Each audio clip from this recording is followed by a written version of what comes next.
Welcome to cinematic movies. आज मैं जिस मूवी को एक्सप्लेन करने वाली हूँ उस मूवी का नाम है बैटल ग्राउंड। ये एक फैंटेसी स्टोरी है जिसे लिखा है अमेरिकन राइटर स्टीफन किंग ने। तो मैं आशा करती हूँ कि आपको ये कहानी पसंद आएगी और इस मूवी की कहानी को जानने के लिए मेरे साथ अंत तक बने रहिए। तो चलिए अब इस कहानी को शुरू करते हैं। मूवी की शुरुआत में हमें एक इंसान को दिखाया जाता है जिसका नाम है रैनशॉ और ये अपने कार को एक मेंशन के सामने पार्क करता है। रैनशॉ यहाँ पर एक आदमी का मर्डर करने के लिए आया हुआ था और वो आदमी $1 मिलियन टॉय कंपनी का प्रेसिडेंट होता है। हम फिर उसी आदमी को देखते हैं जो कि स्टोर रूम में शेल्फ पे पड़े अपने टॉयज को देख रहा था और उसके बाद वो स्टडी रूम के विंडो के पास खड़ा हो जाता है और यहीं पर रैनशॉ भी उसे देख लेता है और वो अपनी गन को लोड कर रहा था और फिर वो फेस मास्क पहनकर अपने टारगेट की ओर बढ़ जाता है और सिक्योरिटी गार्ड का ध्यान भटकाने के लिए वो एंट्रेंस पे एक फोन रख देता है और उस फोन पर काउंटडाउन लगा हुआ था और उस फोन को देखकर सिक्योरिटी गार्ड बहुत ज्यादा परेशान हो जाता है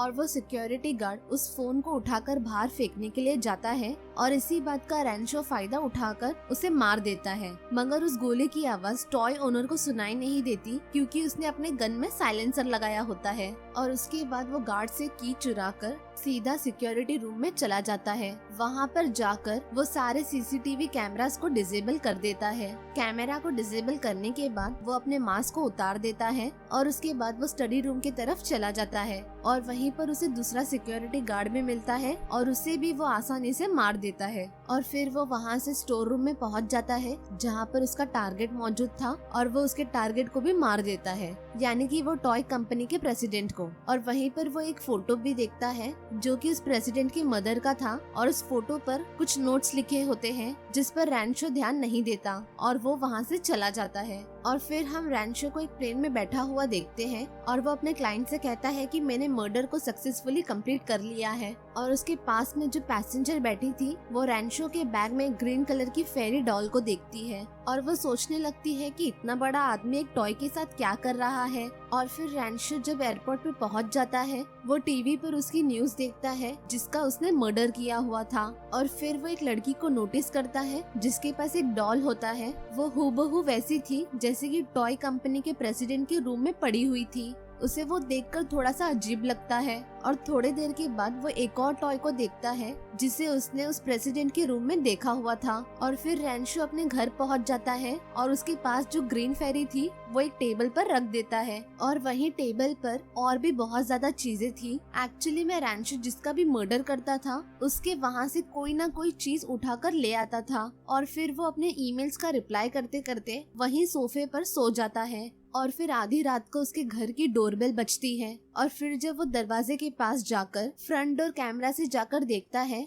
उसे वहाँ पर एक लड़की दिखती है जो कि एक बहुत बड़ा सा बॉक्स लेकर आई होती है और क्योंकि रैनशॉ दरवाजा नहीं खोलता तो वो लड़की उस बॉक्स को उसके दरवाजे के पास रखकर चली जाती है। और फिर सुबह होने पर वो उस बॉक्स को अपने घर में ले आता है और अपने किचन काउंटर पर रख देता है और उस बॉक्स पर वो सेंटर का एड्रेस मेंशन था जहाँ से ये बॉक्स आया हुआ था और उस बॉक्स पर जो सिग्नेचर मेंशन था ये बिल्कुल ही वैसा ही सिग्नेचर था जैसे कि हम प्रेसिडेंट की मदर की फोटो पर देख सकते हैं, जिसे देखकर वो थोड़ा सा हैरान हो जाता है मगर वो काफी ज्यादा क्यूरियस होता है उस बॉक्स को खोलने के लिए। और फिर आखिर में वो केयरफुली उस बॉक्स को खोल लेता है। उसे ऐसा लगता है कि कहीं इस बॉक्स में बॉम्ब वगैरह तो नहीं, मगर जब वो उस बॉक्स को खोलता है तो उसके अंदर काफी ज्यादा टॉयज होते हैं और इस बॉक्स के ऊपर लिखा हुआ था सरप्राइज बोनस। और इस बॉक्स के अंदर प्लास्टिक के सोल्जर्स होते हैं जिनके हाथ में गन होती है और वहीं पर टैंक्स और हेलीकॉप्टर्स भी होते हैं। और फिर वो उन टॉयज को निकालकर चेक करता है मगर उसमें कोई भी सस्पिशियस चीज नहीं मिलती।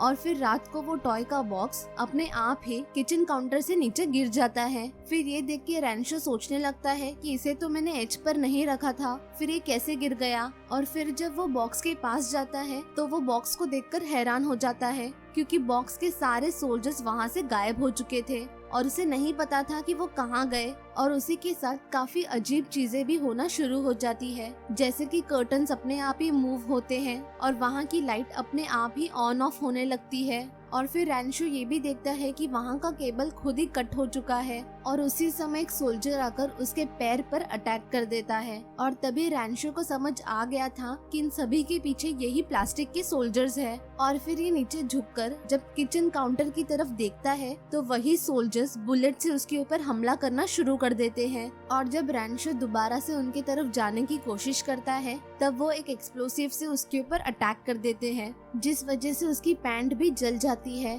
और फिर उनसे बचते हुए वो अपने वॉशरूम की तरफ चला जाता है, जहाँ पर उसे पता चलता है कि अब उसका घुटना बहुत ज्यादा इंजर्ड हो चुका है और उसके स्किन में बहुत सारे बुलेट्स फंस चुके हैं। और फिर रैंचो उनके सामने नहीं जाता बल्कि एक मिरर का इस्तेमाल करता है ताकि वो उनके एक्शंस को देख सके। और वही सोल्जर्स लिविंग रूम के सारे लाइट्स और बल्ब्स को डिस्ट्रॉय कर रहे थे ताकि हर तरफ अंधेरा हो जाए। और जब वो सोल्जर्स इसके मिरर को देखते हैं तो वो दोबारा रैंचो की तरफ अटैक करने लगते हैं। और फिर रैंचो अपने रूम में जाता है और अपने रिवॉल्वर को लेकर आता है और इन पर अटैक करना शुरू कर देता है। और फिर वो अपने राइफल से भी हर जगह पर शूट करना स्टार्ट कर देता है, जिस वजह से थोड़ी देर के लिए वहाँ पर खामोशी हो चुकी थी। और फिर रैंचो सोफे पर से सारे कुशन्स को बाहर निकाल देता है ताकि उन सोल्जर्स को कहीं पर भी छुपने का मौका ना मिले। और फिर जब रैंचो रियलाइज करता है कि उन सोल्जर्स की तरफ से कुछ भी आवाजें नहीं आ रही है तो वो सोफे को पलट देता है और फिर वो देखता है वहाँ पर सोल्जर्स के काफी ज्यादा डेड बॉडीज पड़े हैं और जो भी सोल्जर्स वहाँ पर बच गए थे वो दूसरे सोल्जर्स की मदद कर रहे थे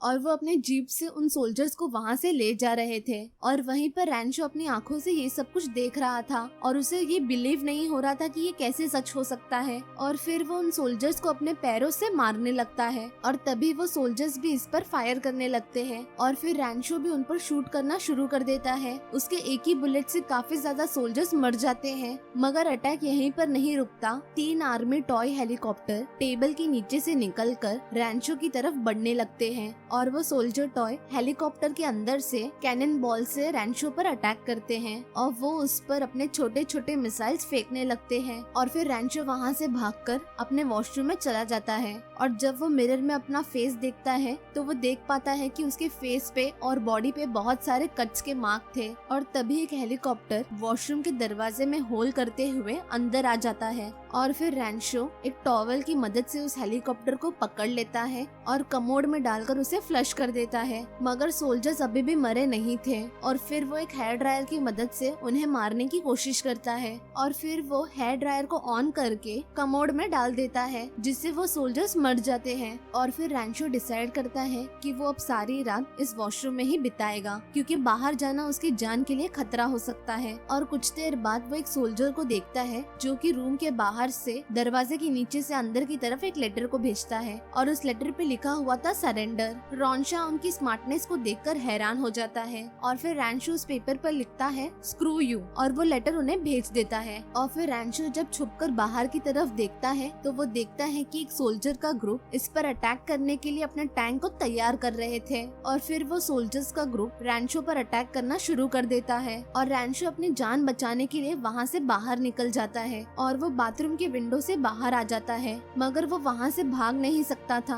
क्योंकि वो 14th फ्लोर पर था। और फिर वो धीरे धीरे बालकनी की तरफ चलना स्टार्ट कर देता है, मगर तभी एक हेलीकॉप्टर आकर उस पर अटैक कर देता है और फिर रैंचो उस पर शूट करता है, जिससे वो हेलीकॉप्टर क्रैश हो जाता है। और फिर रैंचो जैसे तैसे बालकनी में पहुँच जाता है और जो सोल्जर्स अंदर मौजूद थे वो रैंचो के वापस आने का वेट करते हैं। और तभी रैंचो एक प्लान बनाता है कि वो रोबो डक से इन सोल्जर्स को डिस्ट्रैक्ट करेगा। और जब सारे सोल्जर्स मिलकर रैंचो को ढूंढ रहे थे तब रैंचो पीछे से आकर उन सोल्जर्स पर अटैक कर देता है, मगर तभी एक दूसरा सोल्जर ग्रुप उस पर अटैक करना शुरू कर देता है। और तभी रैंचो एक लाइटर और स्प्रे का इस्तेमाल करता है आग बनाने के लिए और फिर वो उन सारे सोल्जर्स को जिंदा जला देता है। और फिर वो गुस्से में चाकू की मदद से इनकी बॉडीज के टुकड़े टुकड़े कर देता है। और फिर हम देखते हैं कि यहाँ पर सारे के सारे सोल्जर्स अब मर चुके थे और ये चेक करने के लिए कि सारे सोल्जर्स मर चुके हैं वो उन्हें काउंट करता है और बॉक्स पे लिखे हुए नंबर से उन्हें मैच करता है और वो नंबर मैच हो जाता है और इसीलिए रैंचो खुश हो जाता है ये सोचकर कि अब सारे सोल्जर्स मर चुके हैं। और फिर रैंचो रेस्ट करने के लिए चला जाता है, मगर वो बोनस सरप्राइज को भूल जाता है जो कि बॉक्स के पीछे लिखा हुआ था।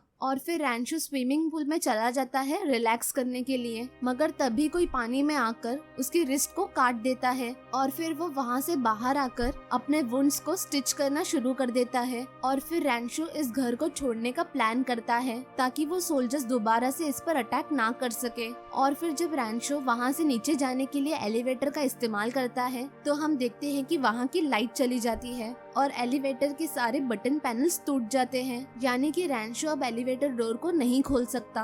और फिर रैंचो अपने फोन के फ्लैशलाइट की मदद से यहाँ वहाँ देखने लगता है। तभी उसे वहाँ पर एक कमांडो दिखता है और रैंचो देखता है कि वो कमांडो हेलीकॉप्टर टॉय की मदद से वहाँ से भाग रहा था और रैंचो भी उसके पीछे जाना चाहता था, मगर वो नहीं जा पाता। और फिर रैंचो उस एलिवेटर के सीलिंग पैनल को निकालकर उस एलिवेटर से दूसरे एलिवेटर में जंप करता है और उसे ये लगता है कि वहाँ पर कमांडो नहीं आएगा और रैंचो इस एलिवेटर में बिल्कुल ही सेफ है। मगर कुछ ही देर में वो कमांडो इसका पीछा करते हुए इस एलिवेटर में भी आ जाता है और फिर वो कमांडर टॉय चाकू से बार बार रैंचो पर हमला करने लगता है। और क्योंकि वो टॉय बहुत छोटा था तो वो रैंचो को ज्यादा हार्म नहीं कर पाया और फिर रैंचो किसी न किसी तरीके से उस कमांडर को पकड़ लेता है और वो उसे एलिवेटर के दरवाजे के पास कर देता है और एलिवेटर का डोर उस कमांडो के सिर को क्रश कर देता है। और उसे देखकर रैंचो खुश हो जाता है कि आखिरकार ये कमांडो मर गया। और तभी वो कमांडो की बॉडी को अपने हाथ में लेकर खुश होता है कि ये मर गया फाइनली। मगर तभी उसे पता चलता है कि उसकी बॉडी के अंदर एक्सप्लोसिव बॉम्ब है और तभी वो बॉम्ब ब्लास्ट हो जाता है